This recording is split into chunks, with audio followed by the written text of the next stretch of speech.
ගෙවුණු පැය 24 ඇතුළත ඔයා කෙනෙක් ගැන වැඩිපුර හිතුවද? කෙනෙක්ව වැඩිපුර මතක් වුණාද? අපි අද බලමු එයා ගැන ටැරොට් රීඩින් එකක්. මේක අපි බලමු එයාගේ මේ වෙලාවේ සිටුේෂන් එක කොහොමද කියලා. එයා ගොඩක් හොඳ සිටුේෂන් එකක ඉන්නවා. එයා ගොඩක් මේ වෙලාවේ එයා ගැන හිතනවා ඇති. එයාගේ වැඩ ගැන එයා ફોකස් කරනවා ඇති. එයා සාමාන්‍යයෙන් අනික් කට්ටියට අන දීලා එයාගේ වැඩ කරන කෙනෙක් වෙන්නේ නැති. මුලිමුදලකින් වුණත් එයාට නම් ලොකු අඩුපාඩුවක් පේන්නේ නැහැ.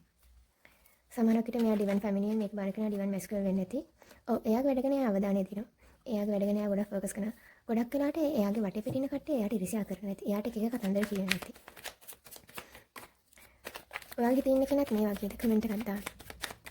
අපි බලමු එයා ඔයා ගැන හිතන විදිහ. හොඳ කාඩ් එකක්. එයා හිතනවා ඔයා ගොඩක් බුද්ධිමත් කෙනෙක් කියලා. ඔයා ඔයාගේ පාඩුවේ වැඩ ටික කරගෙන ඉන්න කියලා හිතනවා. එයා වගේම ඔයත් ඔයාගේ ගමන යනවා කියලා එයා හිතාගෙන ඉන්නවා. ඔය දෙන ගොඩක් ගැළපෙනවා කියලා හිතාගෙන ඉන්නවා. ඔය දෙන එනර්ජි එක කොහොමද ගොඩක් හොඳයි. මේක සෝල් කනෙක්ෂන් එකක්. යුනිවර්ස් එකේ ආශිර්වාද වදිනක් තියෙනවා. ඔයා මොකක් හරි අලුතෙන් වැඩක් පටන් ගන්න හිතාගෙන ඉන්නවා කියලා එයා හිතාගෙන ඉන්නවා. ඒ වගේම තමයි ඔයා එයාත් එක්ක කතා කරන්න හරි එයාත් එක්ක එකතු වෙලා මොකක් හරි දෙයක් ආරම්භ කරන්න හිතාගෙන ඉන්නවා කියලා එයා හිතාගෙන ඉන්නවා. අපි බලමු ඔය දෙන්නා කනෙක්ෂන් එක කොහොමද කියලා. මේ වෙලාවේ හිත රිදීමකින් තමයි ඉන්නේ. ඔය දෙන්නගේ එනර්ජි එක හොඳ වුණත් මේ වෙලාවේ හිත රිදීමකින් ඉන්න ඔය දෙන්නා. ඇයි ඒ දෙන්න හිත රිදීමකින් ඉන්නේ? ගොඩක් හොඳ එනර්ජි දෙකක් තමයි ඔය දෙන්නට තියෙන්නේ. අපි බලමු ඔය දෙන්න හිත රිදීමට හේතුව මොකක්ද කියලා. ඔය දෙන්නම දෙන්නට දෙන්න පාලනය කරන්න යනවා. ඔය දෙන්නම දෙන්නව පාලනය කරන්න යනවා. ඔය අයව පාලනය කරන්න යනවා. එයා ඔයාව පාලනය කරන්න යනවා. එයාගේ කටින් පිට වෙන වචන ඔයාට සැර වැඩි. ඔයාගේ කටින් පිට වෙන වචන එයාට සැර වැඩි. ඒක තමයි මේ හිත රිදීමට හේතු වෙලා තියෙන්නේ. ඔය දෙන්නම ඔය දෙන්නට ඔළුව නමන්නේ නැ දෙන්නගම ඊගෝ එක තියෙනවා. හැබැයි ඉතින් ඔය දෙන්න එනර්ජි එක නම් ගොඩක් හොඳයි. ඔව්.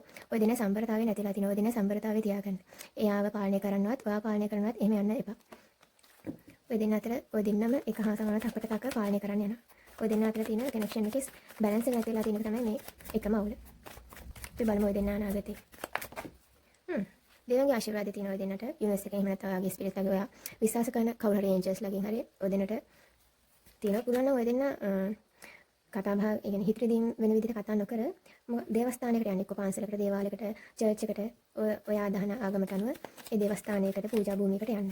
ඒක මේ වෙලාවේ ගොඩක් හොඳයි. ඔය දෙන එනර්ජි එකට සහ ඔය දෙන අතර තියෙන හිත රිදීම නැති වෙන්නත් මේ වෙලාවේ ඒ දේ කරන්න එක ගොඩක් හොඳයි. ඔය දෙන මොකක් හරි අලුතින් පටන් ගන්න ඉන්න ඒකටත් ආශිර්වාද හම්බෙයි. දෙන්න කටයුතු ගොඩක් සාර්ථකයි. අපි බලමු තව කාඩ් එකක් කරන්.